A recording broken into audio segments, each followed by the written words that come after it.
if you're tying Jesus to a belief that the world is only 6,000 years old, you're not doing Jesus any favors, because what you're in effect saying is that Jesus was anti-scientific, and I don't think Jesus would be very pleased about that. No doubt he was ignorant of science because he lived at a time when science was not developed. But if I were you, I would not tie Jesus, whom you love. Jesus was not ignorant. Well, if you look at, and I was reading again this morning, some of the wisdom that he had, we could do with today for sure. Well, I believe that may be true, but nevertheless, if I were you and you loved Jesus, I would not tie Jesus to the belief that the world is only 6,000 years old, because you're tying Jesus to an error, and you wouldn't wish to do that. What finally baffles me is the way our society, all of our society, has limply bought into the idea that faith should somehow be treated with exaggerated respect. As I said before, even secular individuals have come to accept the idea that faith should somehow be immune to criticism, simply because it is faith. Where you would gladly criticize somebody's political views, or their artistic taste, or their football team, or their views on hunting, or gun ownership, or something like that, when it comes to faith, we are all expected to back off and say, no, no, we can't criticize faith. It isn't done. It's not good manners to criticize faith. Well, I think it's about time we started criticizing faith. The truth is that without this convention of good manners which pervades our society, faith couldn't withstand criticism because it has no resources with which to do the withstanding.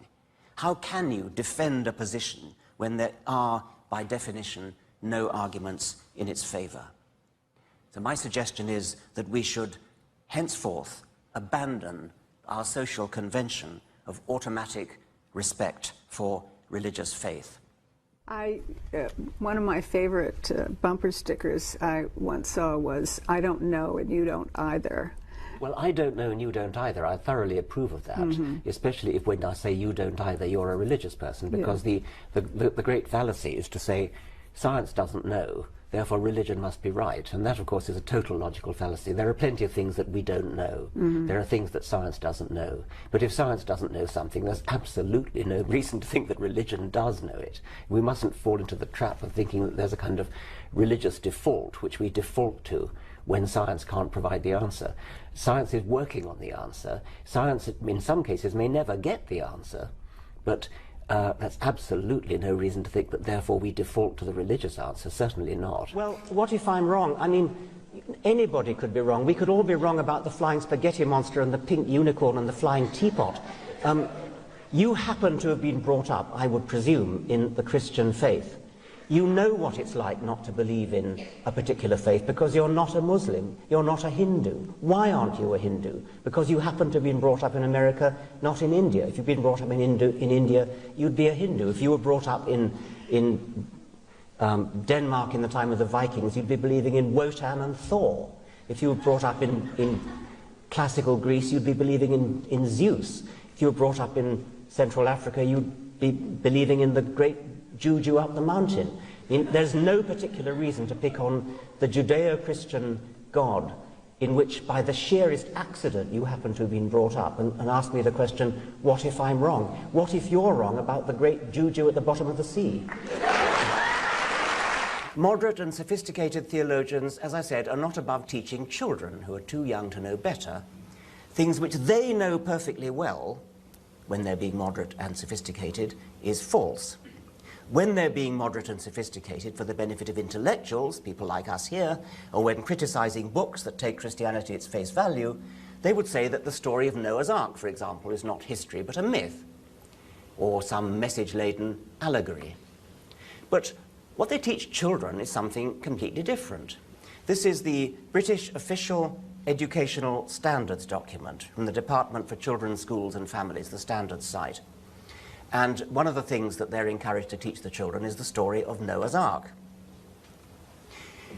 Explain, using simple words, that Noah built the ark because he obeyed God. Talk about their own experience of being obedient or disobedient. There's not the slightest indication here that the story of Noah is anything other than historically accurate. Now, of course, the bishop knows it's not historically accurate, and we know it's not historically accurate, but the children are being taught it as though it were historical fact. From the same document. It is important to remember that although the story of Noah's Ark is one of the most popular and well-known Bible stories, it was not written as a children's story. Thought needs to be given to some of the difficult questions raised by the story. Belief in a God who uses natural disasters to punish people, for example, and the question of whether the promise has been kept. Well, there's some evidence here of genuinely laudable educational aims.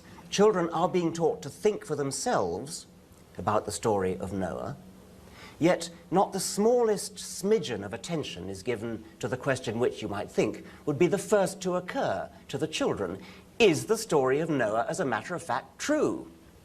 And in fact, the entire educational enterprise seems to assume that it is true as far as the children are concerned, although as far as the sophisticated theologians who wrote it know perfectly well, it's not true.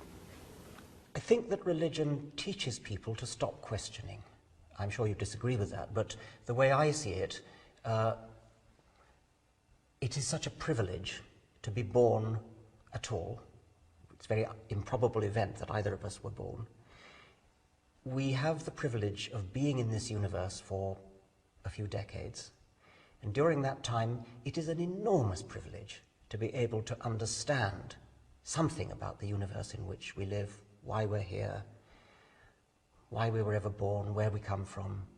And I think that is such a wonderful thing to be able to do that I am hostile, I can get angry about competing accounts which seem to me to not encourage that kind of questioning, but instead to say, this is how it is, it's all written in the Holy Book, it was written 2,000 years ago, and that's the end of it. I think that deprives people. I think that is such a belittling, a demeaning view of the universe, and I think it's tragic that children are brought up with that when they could be brought up in a more open-minded way. So that's one reason for the anger. The other reason we've touched upon, it is that I do think that faith, unsupported by evidence, is a lethal weapon. Doesn't have to be, of course it doesn't have to be, but it can be. It's a weapon because possibly unscrupulous people can get hold of often young men and use them as weapons, use them as human bombs. And the only reason they can be deployed as human bombs is that they have been brought up from childhood onwards to believe implicitly, without question, that whatever the particular religion is, the details don't matter. The point is that they do believe that it is the will of God that they should detonate themselves and blow up a busload of people or blow up a skyscraper in New York. I don't think that any kind of reasoned argument would do that to people. We new atheists are said to be no better than the Muslim extremists who hijack planes and fly them into buildings, or than the fundamentalist Christians who blow up abortion clinics.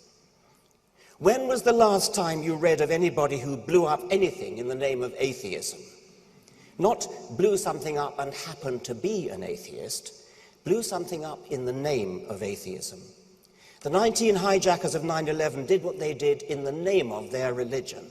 They honestly and sincerely believed they were behaving in a good and righteous fashion. They believed they were doing what their God wanted them to do. They believed that they were going to a martyr's reward. They believed it because it followed logically from what they had been taught in their faith schools. Atheism doesn't have any faith schools. If we did, by the way, we wouldn't teach them atheism, we'd teach them critical thinking and how to make up their own minds.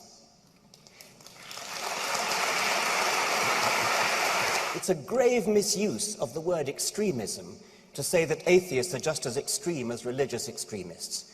As Victor Stenger, the physicist, has pithily put it in a slogan that might look well on the side of a bus, perhaps. Science flies you to the moon, religion flies you into buildings.